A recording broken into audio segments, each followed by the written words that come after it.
This session is about moving past betrayal. So, if you're here, obviously that is because betrayal has somehow touched your life, as it has mine. And you've either, of course, been betrayed or maybe perhaps you did the betraying. And so, first off, from a set of sort of rules standpoint, I want to just say that this is a safe space for everybody. So, I don't want in the chat or anywhere else for that matter any sort of rudeness or judgment on either party side. So because those who have hurt their partner in some way or betrayed them in some way, if you're here, hats off to you for wanting to figure out how to move through that for yourself. But also for a lot of people, I know based on the emails I was getting, that a lot of people wanted to attend because they want to help their partner also move through it. So anyone who's here is here with good intent, and I want that to be respected. So, of course, by being here, you're, obviously taking a very powerful step towards starting to heal this, likely in a very different way than what you have ever seen before, because most of the time, what I see is that what people are trying to do when they're moving through betrayal isn't working. And I know myself, and in terms of the experience I had in my marriage when I was cheated on, and when I look back on that, a lot of the advice given to me was actually not great advice, which now, of course, I know, but at the time I didn't. So hopefully, as you're here today, you're going to be able to walk away with some stuff that you might not have thought of before. And as I said, a lot of what's out there around betrayal, around infidelity, or financial betrayal, any kind of betrayal, a lot of it's really, really unhelpful. So what we are going to do here is I am going to go through some, big concepts around this. And I want you to really expect to learn, especially if you stick around for the whole session, is a completely different perspective on how to move through this so that you can come out the other end more clear and confident about your future than ever. And often when you are in the thick of it, that might feel impossible. But I can assure you, based on my own experience and based on the experience of many, many, many of my clients, it is absolutely not impossible. And you can actually come through the end of it feeling a lot better than you felt even before the betrayal. So in my life, for example, I'm actually quite grateful for some of those experiences because they really catapulted me and my happiness and how I felt about myself in a totally different direction. So, and I hope that for all of you as well. Okay, so let's just jump right in because we have a lot to cover in an hour. So, what we are talking about today is number one, understanding what is required in order to move past betrayal, why most of the advice that you've got so far is likely making things worse, and some key things around how to know if you can build trust again in your relationship. And I know that's a big question a lot of people have. So, why does betrayal happen? I wanted to start with this question because it's really important to me that we clear up some of this stuff. So, some common answers to this question are number one, and Darcy and I were kind of laughing about this last night about how, well, not laughing, but sort of laughing in a lighthearted way about how most people, when you ask them this question, they're going to give answers like this. And these answers are what I would call BS answers. Okay. So, number one, that someone's relationship needs were not being met. Number two, that men cheat when there's no sex and women cheat because they're lacking connection. And number three, that the other person, whoever they, in the case of infidelity, cheated with, provided the attention that somebody hadn't had for a long time. So these are the types of answers that we get when we just, if we were to ask people on the street why they think betrayal happens. But these are all BS, as I said. And you know why you can believe me? Because there are a lot of people who don't have their needs met and they still don't cheat. There's a lot of sexless marriages where Men are not cheating.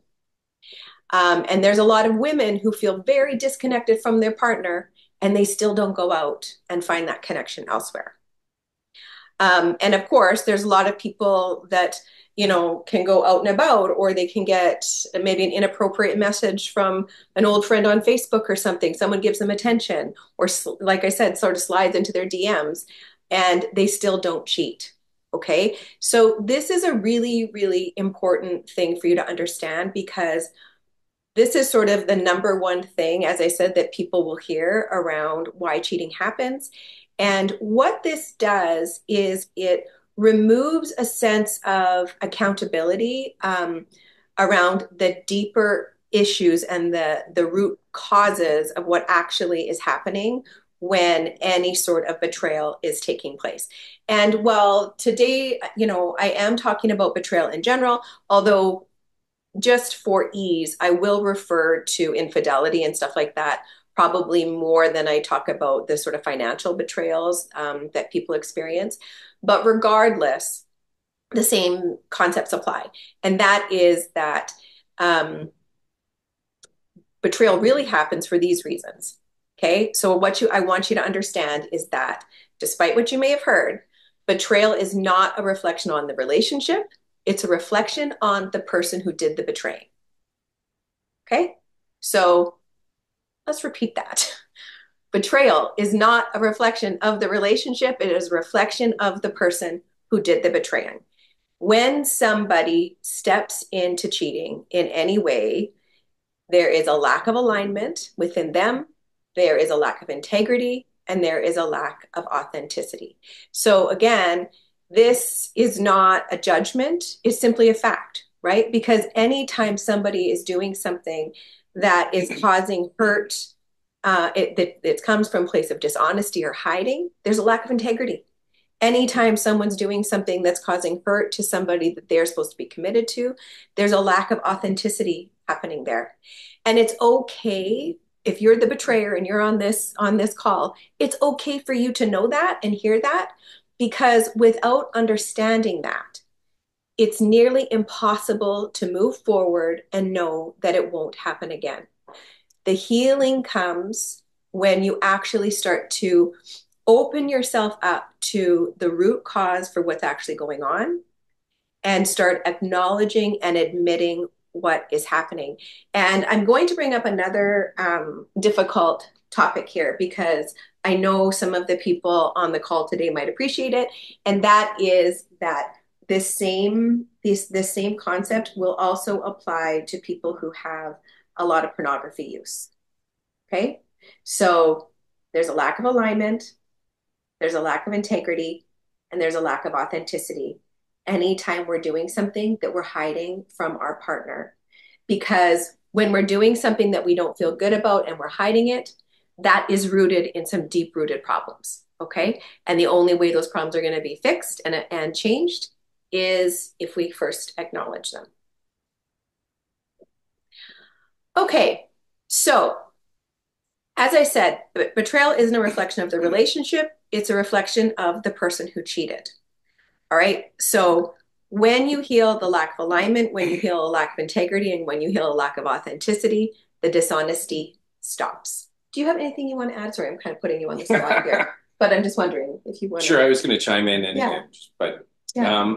just to touch back on the point that Sherry made about this, it's like when you hear lack of this and that and the other thing, it may ring to you that that's a negative thing, or that's something that you need to kind of take in, that's feeling bad about yourself. That's not the case at all. It's just maybe a lack of a deeper understanding of who we really are and why we're here and these kind of things. So that's kind of, those first kind of few points where you mentioned on the street, they give you this reason why they cheated. Yeah. This is digging much deeper, and it's all about getting a better understanding of who you really are. And I think that's where we're kind of going with this. Yeah, a good comparison, or maybe a not so good comparison, but a comparison nonetheless, would be if someone has a struggle with their weight, for example, and someone said, "Oh, why are you 100 pounds overweight?" And their answer is because I eat too much. That's not the real reason why somebody is 100 pounds overweight. There's there's some mindset stuff that needs to be healed. There's a lack of commitment to themselves that needs to be healed. These are the root causes. And just like going on a diet and eating less for 6 months and losing weight is probably not going to heal the problem, because 6 months later, and this is why people rebound, right? 6 months later, they're back to overeating again. It's right. And it's the same thing when it comes to people who have chronic cheating problems. If someone has a chronic problem, it's because they're trying to use willpower to stop rather than dealing with the issue that's the root cause of the problem. So now let's talk, of course, about the impact. So these are the common feelings experienced by those who are betrayed. So first off, and this is something that a lot of people wouldn't necessarily talk about, but it's core to being betrayed, and that is a sense of disorientation. So what this comes from is that the picture you had of your relationship is gone. And so you stand in this place in your life where everything feels unknown, even though it's really only a piece of your life that has been shocked. But for many of us who are betrayed, and obviously it depends on the level of betrayal and whatnot, but there can be a huge issue around that, a huge feeling of disorientation around your life, what it's going to look like in the future, all of that sort of thing. So disorientation is a huge one. Second thing that most people experience is a sense of low self-worth. Okay, so it can feel like when somebody betrays you, that somehow means that you weren't good enough. And this is especially the case with infidelity, but it can also be the case when there is financial betrayal, and certainly use of pornography, or even lying about alcohol use, any sort of betrayal. What it does is it makes you feel like you're not important enough to be loved, cherished, and respected. Okay. And that can have a huge impact on how we then show up for ourselves, and a huge impact on how we show up for our friendships, for our children, whether they're little or already grown. It impacts us to our core when our self-worth is impacted. And that's really, really, really important to recognize if you were betrayed, that this is a result of the betrayal. That does not make it true. Okay. The third one is that your sense of security is threatened, right? Because obviously when everything in your life feels like it's been changed, or like you can't trust yourself, there's this sense of security that is gone, because all of a sudden it feels like, if this can happen, what else can happen to me? It's no different than any other type of trauma that we experience. It shakes us up to our core, and really threatens that, makes us fearful, can result in a lot of anxiety. So fear in this sense, and in this context, is really about your mind trying to protect you from future pain by making you even more aware of what's going on. So anxiety is about our brains trying to keep us safe. But it also that fear and anxiety also really locks you into this survival mode of living. And that keeps you from moving forward until that fear and anxiety is addressed. And again, this is a huge impact on somebody who has been betrayed, because if that anxiety and fear isn't dealt with, a lot of people will then move forward and carrying that with them for decades of their life. Like, it changes who they are if it's not dealt with. So it's really, really important, if you've been betrayed, to know that about yourself and to recognize this is an impact of the trauma of the betrayal. And it's something that I need to heal moving forward. Otherwise, I stay in this survival mode, and then I'm trying to create my life from that place. And we're going to talk a little bit about that. The fourth one is sadness and grief, of course. So even if you're trying to work things out, which I know many of you are, there's a loss felt when there's a betrayal.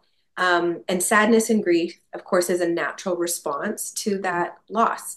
So in a way, betrayal can be like a a loss of sort of your innocence. It's a form of grieving that happens, not just for the relationship, but for that part of you that's gone forever. And I remember really deeply feeling that. I remember that feeling of there was me before this happened, and then there was me after this happened. And I missed innocent me. I missed me who kind of bebopped through life with no clue about what my husband was doing, right? Because that version of me found it very easy to be happy and I didn't need to worry about things. And when all of that came shattering down around me, there was a tremendous amount of grief as I worked through the loss of that, knowing that that old version of me would never be back.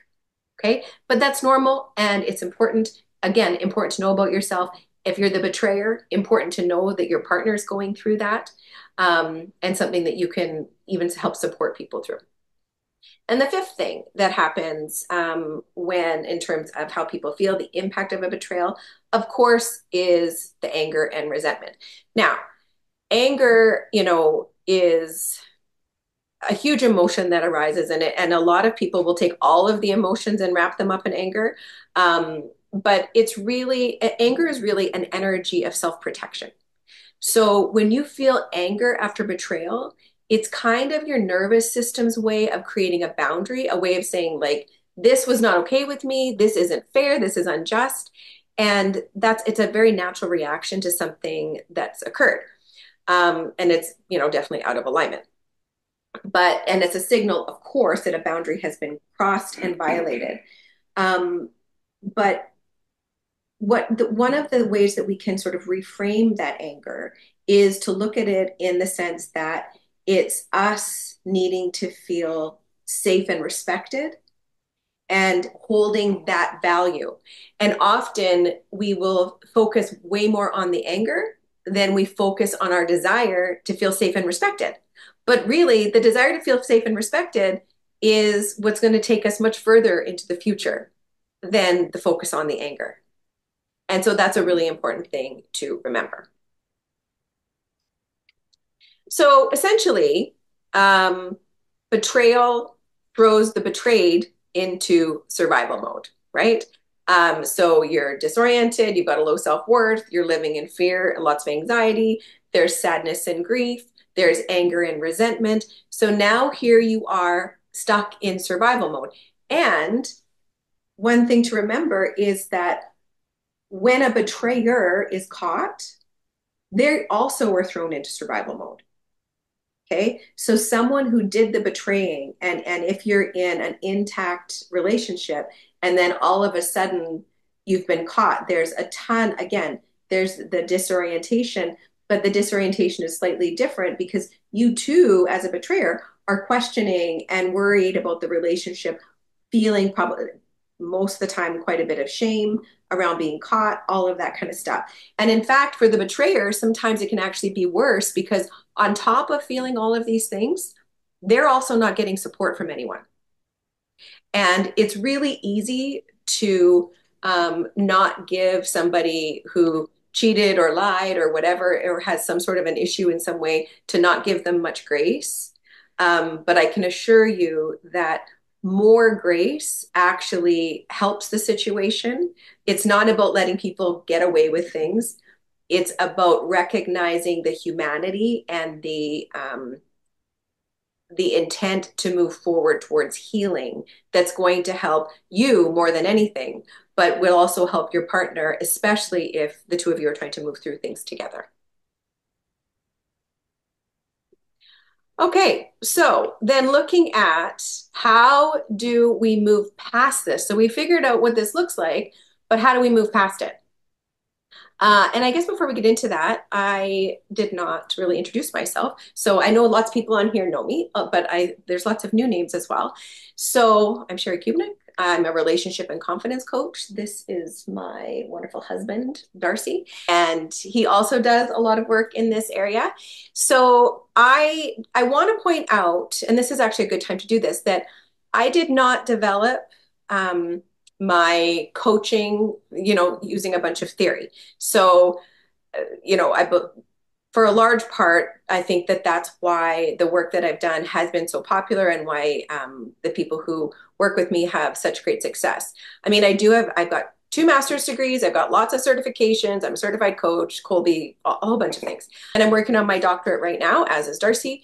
But I can tell you with total certainty that where I've learned the most, especially with regards to betrayal, was by living through a lot of the same problems or versions of the problems around stress and emotions that many of you might be experiencing right now. And as I said, I also went and I did couples therapy and I got a ton of really bad advice that I now look back and know made things for me much worse. Also, I don't think it did my relationship any good either. So I've dedicated the work that I do to making sure that that doesn't happen to you moving forward. So I went through the betrayal stuff, eventually left after 15 years. I won't go into the details, it's all in my book. But then the problem is after that, I got into another difficult relationship. So I was reading all of the personal development books about how to make things better, and I was trying to act like all the books told me to act. I was expressing my feelings. I was being supportive. I was using I statements, all of the things, right?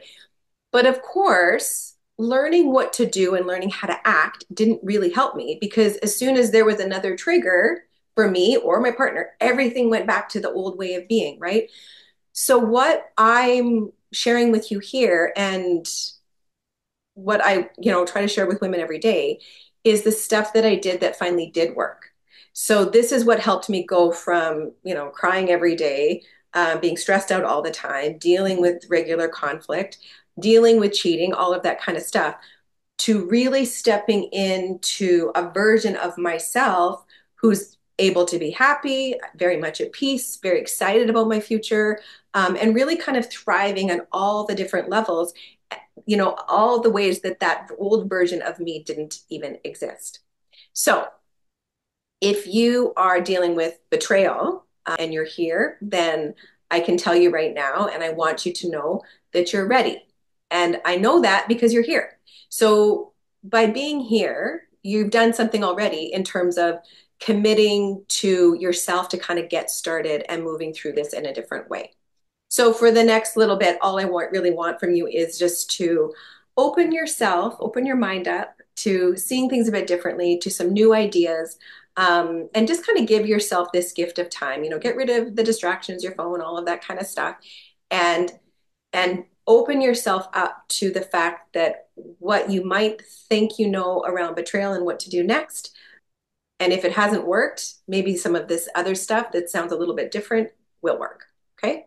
All right. And so I also was sharing this lovely Tamara.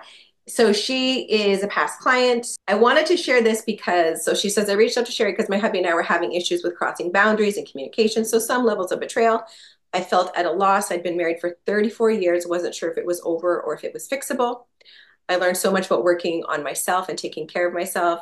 I didn't think I was going to like the group calls, but they turned out to be beneficial. As you'll learn, you're not alone out there. There's others going through similar or worse issues. It was a process, but my husband and I are back on track and feeling the love again. And I'm sharing this because I love seeing her happy face because it's important for me to share stories. And I've got lots of testimonies and all that kind of stuff on Instagram, but I love sharing success stories from women who came to me feeling like many of you might be feeling right now and left feeling very much uplifted and like things for their future were going to be different moving forward. And I also want to say, I'm using Tamara as an example, but the goal here is never to save every relationship. The goal here is to always save you and to create a future for yourself that looks awesome, that looks way better than your past. And sometimes that means leaving the relationship. Okay, so back to this. So we talked about all of the ways that both the betrayed and the betrayer feel as they're going through stuff. So really what we're talking about is survival mode. And this is what that survival mode creates in your relationship or in you. When you're in survival mode, your emotions are dysregulated. right? So maybe you confront issues more aggressively. You might be more defensive. You might be hypercritical. You might avoid conversations and shut down, right? So we'll see that, and Darcy does too, but we'll see that. And even, I mean, even in our relationship, because I mean, both of us, I'm divorced. Darcy was divorced. I mean, we're married now, but we were divorced. And so we, just like everybody else, had our own stuff that we had to work through in order to make sure that we didn't recreate any of those problems from our past moving forward.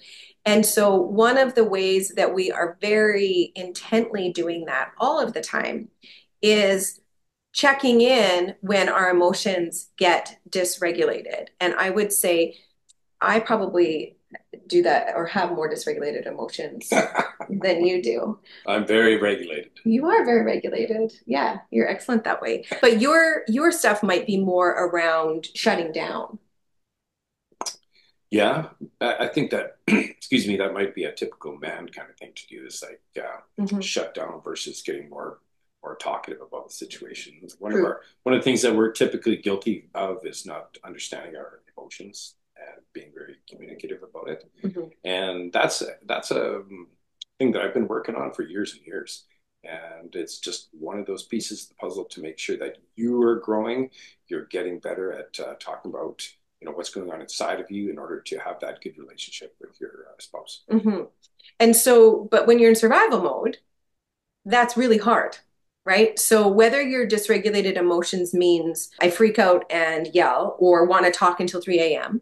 or people on the other end of the spectrum, their dysregulated emotions mean that they want to shut down, not talk, shut the other person out, that sort of thing.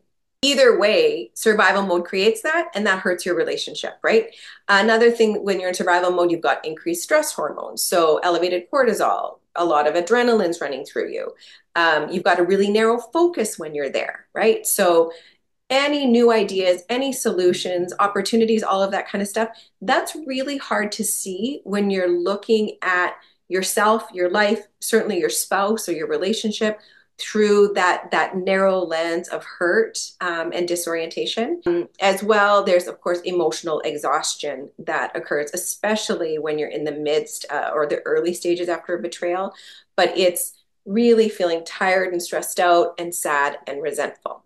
Okay, so, and I've used this slide before, but I think I'll use it many more times because so let's all just picture that, this is where we are, right? So we're in survival mode, things are not going well. And then what do? Let's work on our relationship, right? So I still wonder, when do we ever think that this is a good idea to work on something that is one of the most important pieces of our life while we're in this really hurt and down place? So I have yet to see someone create a really great relationship or a really great life for themselves in any area when they're operating from that very low vibration, energetic state of survival mode for any extended period of time. Okay. Like it's just not going to happen. So when you're disoriented, when you've got low self worth, when you're in fear and anxiety, sadness, grief, anger, and resentment, any of these things need to heal within you before the relationship can move forward in a healthy way. Okay. That's just the way that it goes. So, waiting for the relationship to heal the pain that you're feeling is like using fire to heal a burn, right? So, when your relationship is the problem, we need to stop looking to the relationship to make us feel better. Yeah. So again, waiting for the relationship to heal the pain is like using fire to heal a burn. And I really want you to take that with you as you leave this session because it's just such an important point because we get hurt by a betrayal and then we look to our partner to make us feel better, but we're also mad at our partner and don't believe a word they say. So where everybody's really in a no-win situation. And it's from there that you've been trying to heal yourself and heal the relationship. And it's just never going to work. It's going to drag out the problem. It's going to make things miserable for a really long time. And it's unfortunate because I do believe wholeheartedly that there's a lot of relationships that wouldn't end if they understood just this one point, that a relationship doesn't heal based on using the relationship to heal it. Okay. So I want to talk to you about why what you've been told isn't working. Okay. So the thing that people don't really recognize about relationships is that it's simply about how each individual in the relationship shows up. So it's the relationship itself is not a whole thing. It's made up of each individual. So if one or both people in the relationship are struggling, the relationship needs to come second when it comes to healing. Instead of using the relationship to try to heal you, you heal yourself so that you can heal the relationship. I'm going to say that again. Instead of using the relationship to try to heal you and make you feel better, you heal yourself, and then the relationship can be healed potentially. Okay? So when you take your relationship or your focus off of the relationship and put it on yourself, what happens is you start to see your partner and you start to see that relationship through a much clearer lens. Right now, if you're in that survival mode place, you only see your partner and the relationship through that hurt lens, right? And this is where people get very nitpicky and grumpy with their partner. This is where people think they're justified in being really disrespectful to their partner, right? It's how a relationship that's already spiraled down spirals right to the bottom because each person is now hurt and they just can't get out of that place. So how you show up for yourself is going to have a huge impact on how quickly you can move forward towards peace, confidence, clarity, and all the rest of it. All of your power is found when you let go of trying to control the relationship and instead focus on your desire to feel good again. Do you have anything you want to add to that? Yeah, some of the guys that I've been working with, talking to, this one always comes up, and it seems relevant right now. It's like, why can't I change her? Why can't she change her mind? Why can't I get her to do this and the other thing? Well, you're not going to change the other person. The only one that you can change is you. So you have to be really accountable for what got you here, what's going on inside you, and how you can move forward. So that's kind of key, and it's not something everybody wants to hear. It's Mm-hmm. like I'd like to be able to change, whoever, the guy driving in front of me, but can't do Yeah. that. There's only how you can react to that guy's driving, I'd say. Mm-hmm. Right. So anyway, it's And just that, but and that accountability, that's a big one. And so we'll talk about that in a second too, because I think that's huge. And I guess it's right, kind of right in here. So this is about really what you should expect from each other. Okay. And again, recognizing that some of you have already left the relationship or whatever, and you just want to get through the betrayal anyways. Well, not anyways, but because you've been betrayed. And that's okay too. But if you're still in the relationship, there is certain things that you should be able to expect from one another if you're trying to move through that betrayal. So number one, there needs to be an authentic desire to move through it and to come out the other end happy and healthy. Okay. So, what does that mean? That means that if there's been a betrayal, and I mean, even if you have moved on from that partner, there needs to be a part of you who at least wants to feel better. And that might seem obvious, but I'll tell you, it's not always. I've talked to a lot of women and men who really want to actually hold on to the hurt or they want to hold on to the anger. And they might not even recognize that that's what they're doing. So it's really something for you to think about and reflect on, to think about, is my intention to move past this? Or is my intention to teach my partner a lesson? Is my intention to move past this? Or is my intention to hold on to it for fear that they're going to get away with it? Okay. So really think about that and reflect on it, because if your intention is always kind of focused on the anger, the hurt, the resentment, or focused on trying to make sure your partner is changing, there will be a lot. Again, you're dragging out the problem, you're kicking the problem ahead of you, and in many ways, not stepping into your own power and your own accountability for your ability to feel better if you actually want to feel better. Another thing that you should be able to expect from one another is grace and support, especially for the one who was betrayed when that hurt part of them leads. Okay. And this is an important point, because when somebody has been betrayed and their partner has kind of a, you need to get over it attitude, that's not okay. And that is certainly not going to build trust. It doesn't help their partner to feel seen and cared about. Okay. So obviously there's a spectrum here, and we don't want people marinating in a problem for years, but depending on the extent of the betrayal, it's important to recognize that people are going to have feelings around it, emotions around it, and those feelings are valid even if they make you feel uncomfortable. Another thing that you should be able to expect from each other is that the sort of an idea and a notion, if you're still together, that we're still in this together. So until we decide not to be, we're in this together. But our experience, the experience that we're having, might be very different. And do you see how just saying that sets a very different tone for moving through the betrayal, as opposed to both of us being in this relationship individually? So that's it's a really, really important point, and something that you don't hear a lot about, because usually when there's a betrayal, you go to a therapist and it's me versus you. And you're there in therapy to have the therapist, convince him that he's a jerk.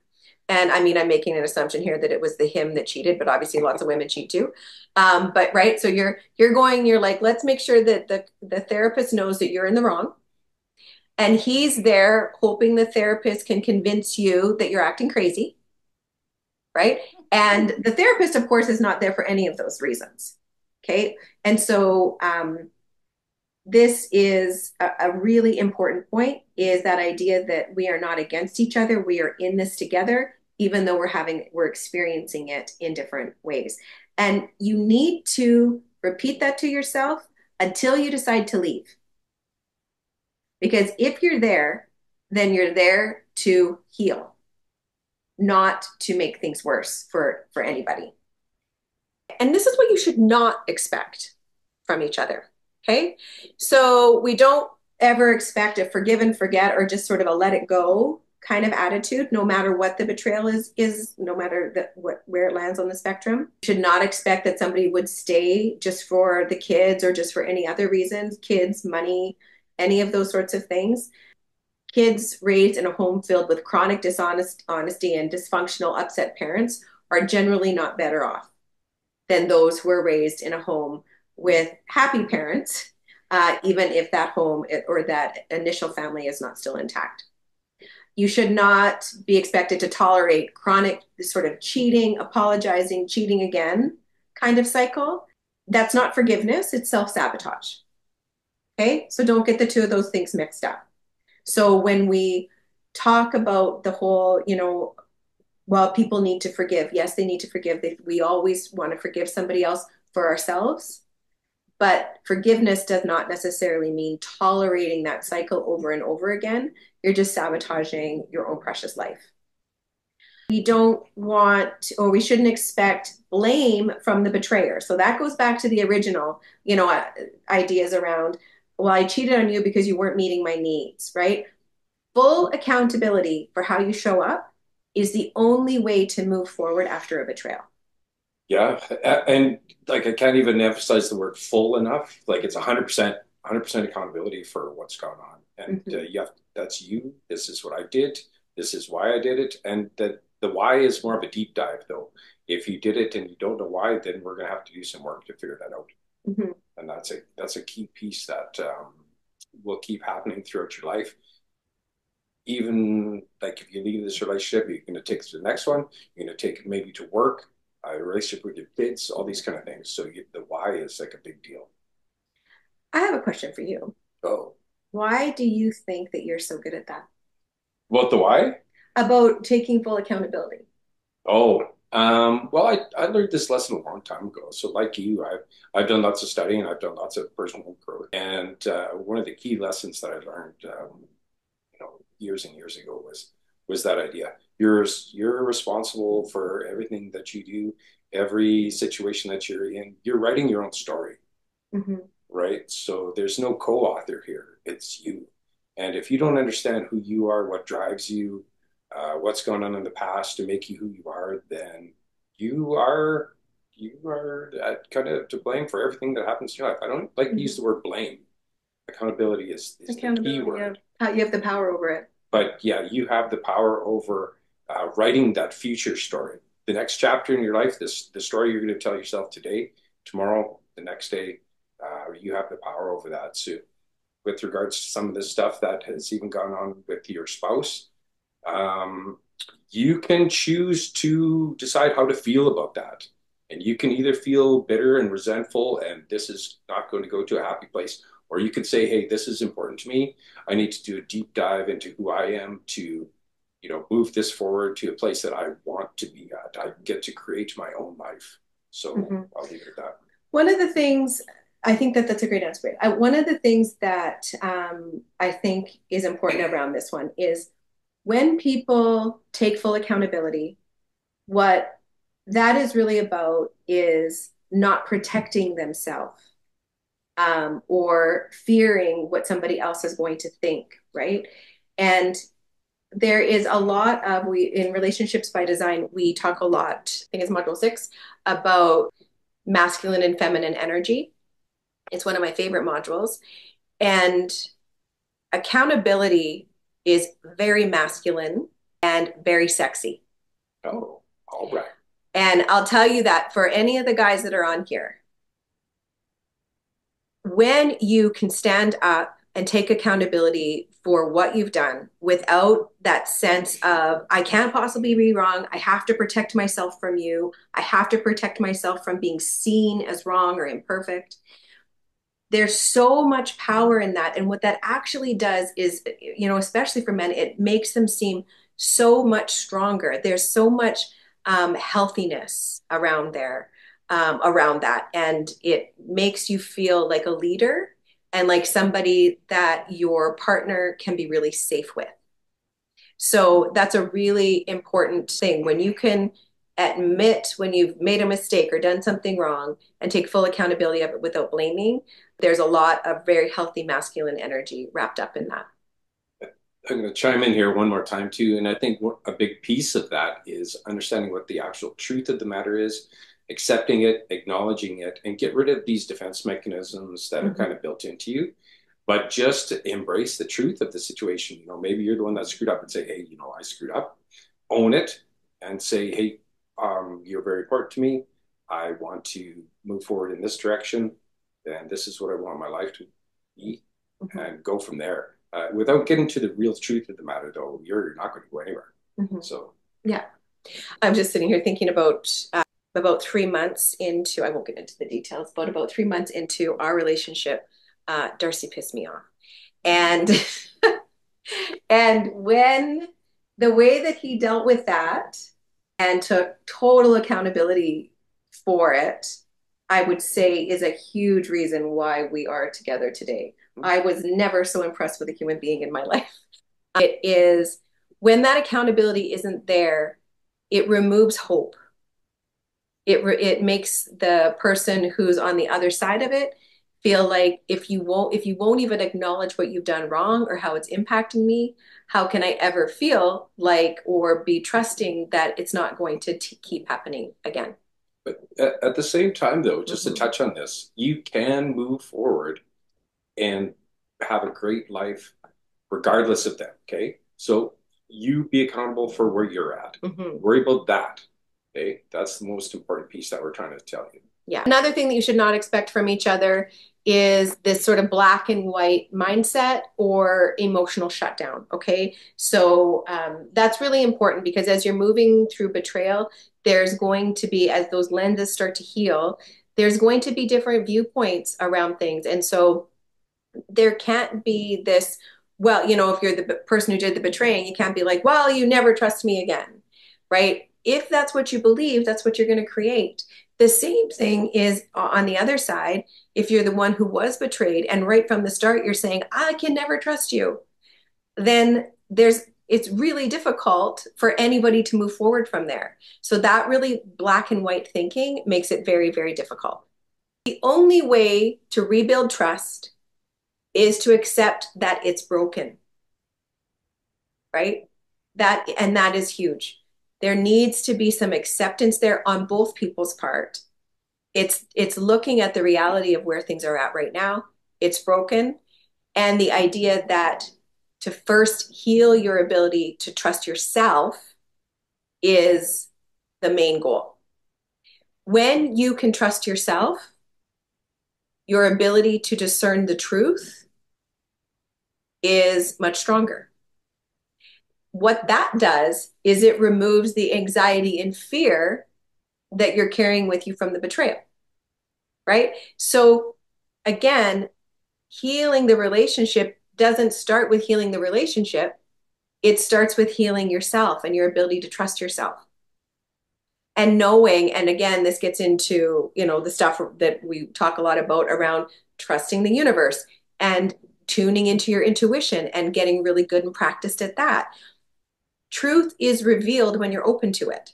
And when there's been a betrayal, we search for answers, we investigate.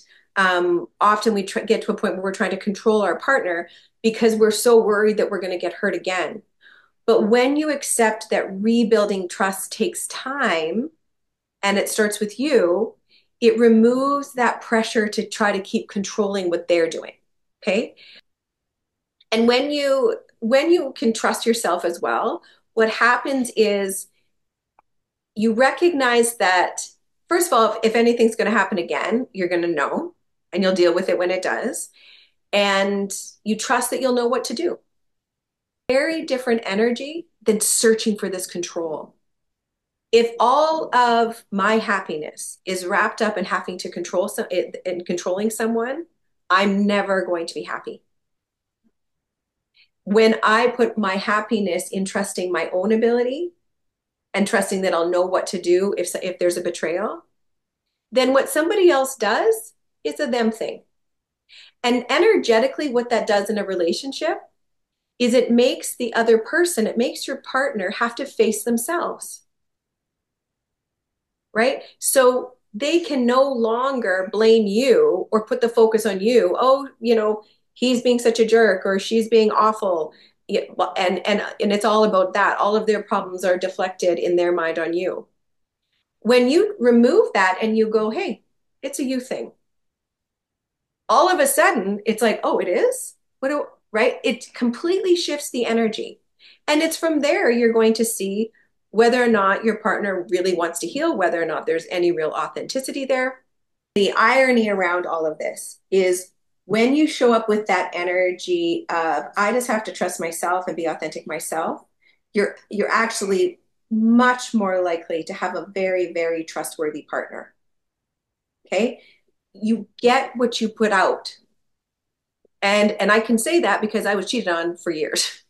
So again, this isn't judgment of anybody who's been betrayed. That was me for years. But I was putting that out. And one of the things that happened after that is then people would say to me, I remember one person said, well, you need to keep a much tighter leash on him, which, because that'll work. Yeah, terrible advice. Terrible advice. Okay. What you need is to trust yourself. And if somebody is going to betray you in that way, then you need to trust that truth will be revealed to you and that you'll know what to do. Yeah, I'm going to chime in again. So if you feel that you're trying to control your spouse, and you will know it when you're trying to do it. So like, don't do this, you're not allowed to do that, all these kind of things, you are just heading in the wrong direction. You need to look within, work on yourself. Controlling the other person, that'll never work. So just keep that in mind. Basically, moving past betrayal is about focusing on you, getting yourself out of survival mode. You can and should expect that your partner is going to support you in this process, as well as that they're also going to have their own process, right? They're taking accountability, they're moving through their own process. And trust yourself and trust your inner guidance system. And truth is revealed, of course, when you are open to it. I hope that even just what I've shared so far has provided you with just a slightly different perspective on betrayal, on what you can do about it, how you can move forward. And I'll tell you, you now know, even after an hour, you now know more than what most people do. Because most people are getting advice like, you are both responsible for the affair. Okay. And that's hurtful. It hurts relationships. It doesn't help people heal. But of course, there's another option. I saw some people are asking about the work that we do. So of course I can help you dive in. We can spend more than just an hour actually working through what's needed, what's holding you back from kind of feeling like yourself again. So when we work together, it's me playing a very active role in all of this for you, not just with regards to betrayal, but just with regards to toxic relationship patterns and developing your ability to heal yourself so that you're showing up in your relationship in a way that serves you. Hey, I am so glad that you decided to spend this time with us. That is what I have for you for now, or at least what we can share in such a short time.